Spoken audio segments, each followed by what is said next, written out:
Fala torcedor tricolor, se você não quer perder nenhuma notícia do São Paulo em primeira mão, já se inscreve nesse canal agora, porque estamos sempre atentos às últimas notícias do São Paulo e aqui você fica sempre atualizado de tudo. Agora bora pra notícia. Os comentaristas do programa G4 do Band Esportes, Eduardo Tironi, Arnaldo Ribeiro, Rodrigo Coutinho e Paulo Massini, debateram sobre o empate entre São Paulo e Ituano. Para a avaliação de Arnaldo Ribeiro, no jogo contra o Ituano o técnico Gilmar Dalpozo estudou o São Paulo, que consequentemente tornou-se um time previsível por causa do esquema de jogo de Rogério Ceni. Vamos ver. O técnico do Ituano, o Gilmar, que faz um bom trabalho no Ituano, sobretudo na parte final, né? O Ituano dele foi aquele time que meteu 3 no Santos, não tomou gol, que eliminou o Corinthians, que perdeu de 1 pro Palmeiras num jogo que impôs alguma dificuldade ao Palmeiras. E mesmo com alguns desfalques, de fato, o Ituano negociou alguns jogadores importantes.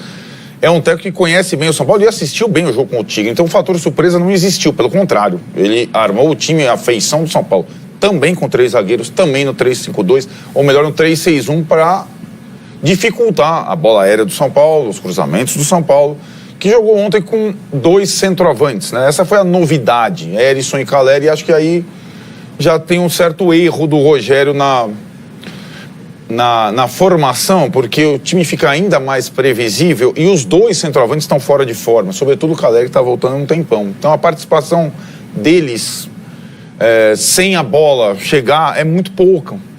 Então acho que teve uma questão aí de falta de surpresa dessa vez e de preparo do adversário. Arnaldo faz uma análise do time do São Paulo.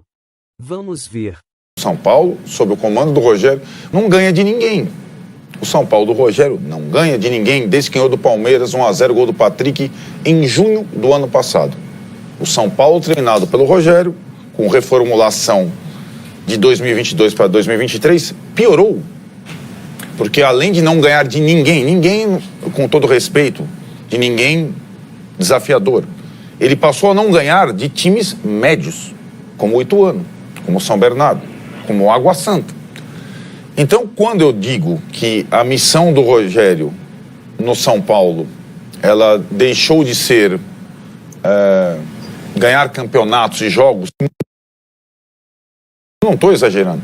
E quem esteve ontem no Morumbi viu um time limitado, um time no segundo tempo, quando faz as alterações para deixá-lo mais ofensivo, desorganizado, foi a palavra do Rogério, e um time com seríssimas dificuldades de criação. Esse é o São Paulo.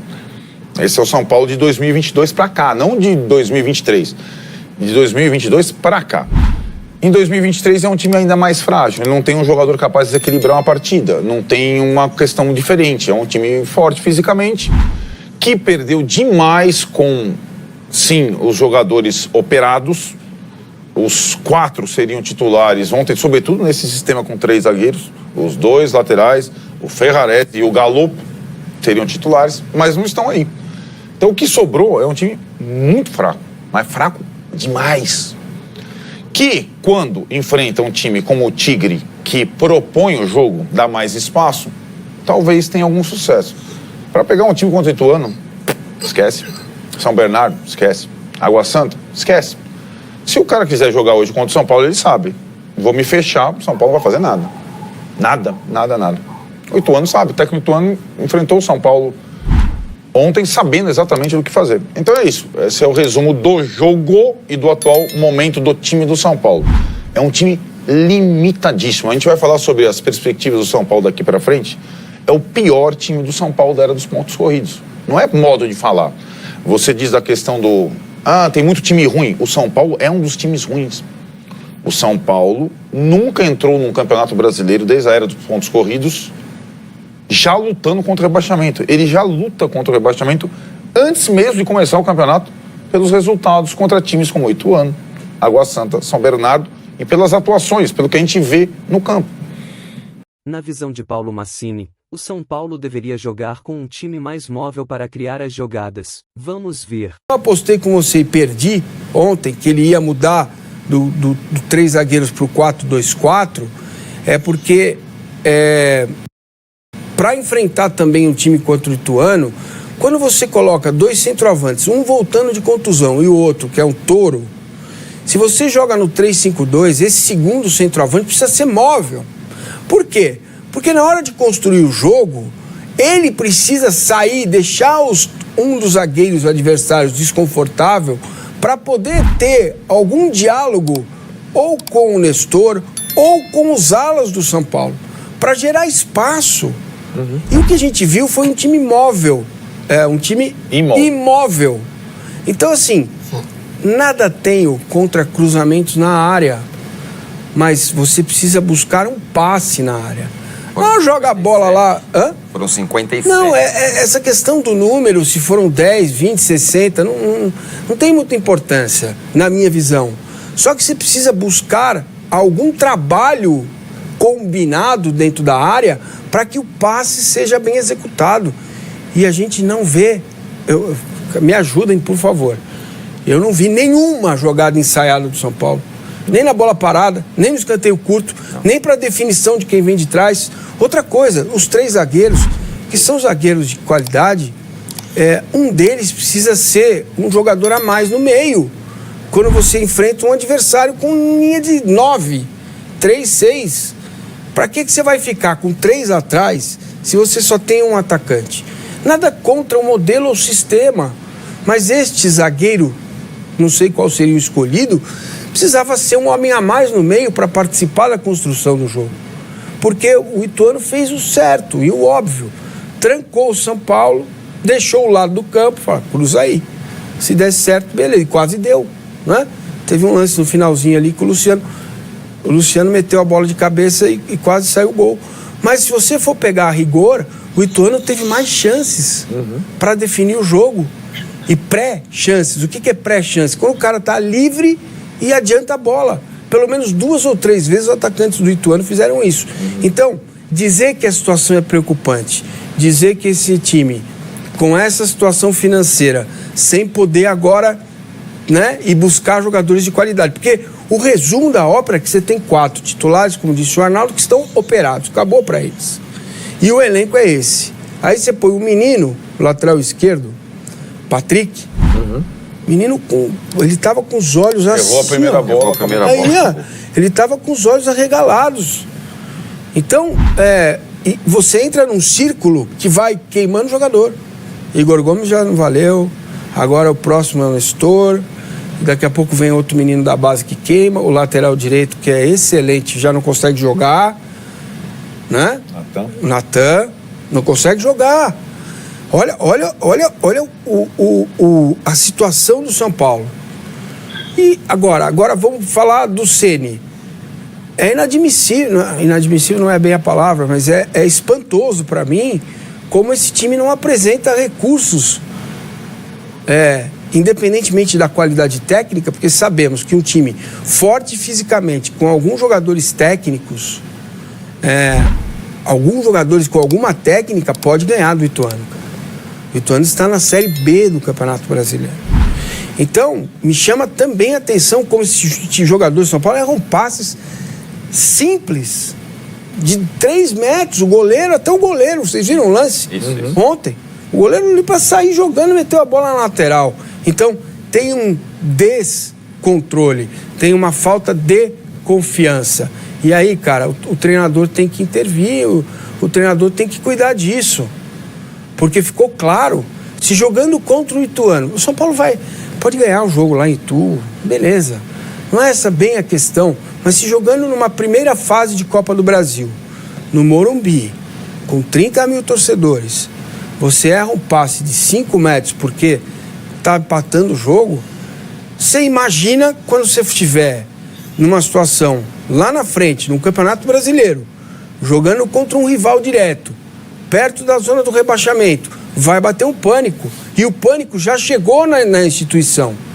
Chegou na torcida, a torcida do São Paulo... A torcida chegou antes. A instituição, não sabe lidar com a realidade. Né? A torcedora do São Paulo tem total noção. A torcedora do São Paulo tem um mantra, 45 pontos. É isso. E você percebe isso no jogo, né? Claro. Depois do jogo, vaia, time sem vergonha, né? Bastou lá meio tempo ruim pro Hélio Luciano, Então, é um modelo que é refém de si próprio. É muito angustiante de ver o São Paulo jogar. Na análise de Rodrigo Coutinho, o fator psicológico e a ansiedade atrapalharam a equipe do São Paulo. Veja. Assim, o que mais me assustou no jogo de ontem foi o seguinte: em primeiro lugar, a total desestabilização emocional era algo que já acontece, é algo que já acontece com o São Paulo há algum tempo, né? Um time que, quando percebe que o jogo não encaixa, quando percebe que o adversário fez alguma coisa que anulou as possibilidades do São Paulo no jogo, o time entra em desespero, e aí a parte técnica, que já não é tão qualificada assim, fica ainda mais prejudicada, né? O cara nervoso, ele vai errar mais passe, ele vai errar mais domínio, ele vai errar mais decisão em campo. E o segundo detalhe, o São Paulo, durante vários e vários jogos com o Rogério Ceni, foi um time que até conseguia criar alguma coisa, até conseguia levar a bola até a área adversária, mas era muito ansioso para finalizar, tomava decisões erradas no último passe, finalizava antes da hora, ou atrasava a finalização, ou na hora da última bola era um drible a mais, coisas desse tipo aconteciam. No jogo de ontem, foi um estágio ainda inferior a esse, né? Foi um São Paulo que nem conseguia levar direito a bola até a área adversária, ficava circulando de um lado para o outro. É claro que a gente tem que dar um mérito para o Ituano, né, de um trabalho defensivo impecável, uma estratégia muito bem feita. Acho que o Gilmar Dalpozo, foi muito bem bloqueando as opções de passe ali na saída de bola e deixando a bola nos pés do Arboleda, que é do zagueiro de São Paulo, é o zagueiro que tem um passe pior, e isso o São Paulo sentiu muito e demorou a entender isso ao longo do primeiro tempo. Achei o Wellington Rato e o Rodrigo Nestor muito travados ali pelo meio, muito presos na marcação do Lucas Siqueira e do José Aldo. Os alas recebiam a bola, às vezes até com espaço, mas ninguém gostava para dialogar, não tinha ali o trabalho desses meias, no sentido de fazer uma tabela, uma triangulação, ganhar a linha de fundo, ou até mesmo um dos zagueiros. Depois disso, o Beraldo começou a sair um pouquinho mais, e o Michel Araújo vir para dentro, mas o Quirino fazia, né, um dos centroavantes ali do time do Ituano, fazia esse trabalho defensivo muito forte de marcação, acompanhando o Beraldo, e aí muita bola cruzada na área, enfim, um caos, né, para tentar criar alguma coisa, uma produtividade ofensiva muito abaixo daquilo que era até o padrão do São Paulo mesmo sendo um time com dificuldade para criar, mesmo sendo um time que não era tão confiável assim nesse mesmo cenário de ontem, com o adversário fechadinho para jogar em contra-ataque. Achei que o jogo de ontem foi ainda pior nesse sentido. O São Paulo vai brigar para não cair no Campeonato Brasileiro? Já está eliminado da Copa do Brasil? Não sei, acho que não. O São Paulo tem até boas condições de ir em Itu e vencer o jogo, né? Até porque o Ituano vai jogar dentro de casa, talvez saia um pouquinho mais e deixe um pouco mais de espaço para o São Paulo. Talvez até lá o time consiga algum bom resultado no Campeonato Brasileiro da Sul-Americana e chegue mais tranquilo para essa partida. A gente não sabe. Mas o que a gente viu em campo ontem foi realmente muito preocupante. Mas eu sempre faço essa ressalva. Eu acho muito difícil que no Campeonato Brasileiro especificamente a gente tenha 3 times para chutar alto que vão jogar no Morumbi e que tenham a mesmíssima disciplina defensiva que o Ituano teve ontem. Sempre dá um molezinho, sempre se desconcentra em algum momento, porque o jogo eliminatório tem uma mobilização diferente, algo que não acontece em campeonato de pontos corridos. Fique atento, pois te atualizo a qualquer momento com as últimas notícias do São Paulo. Salve, salve tricolor!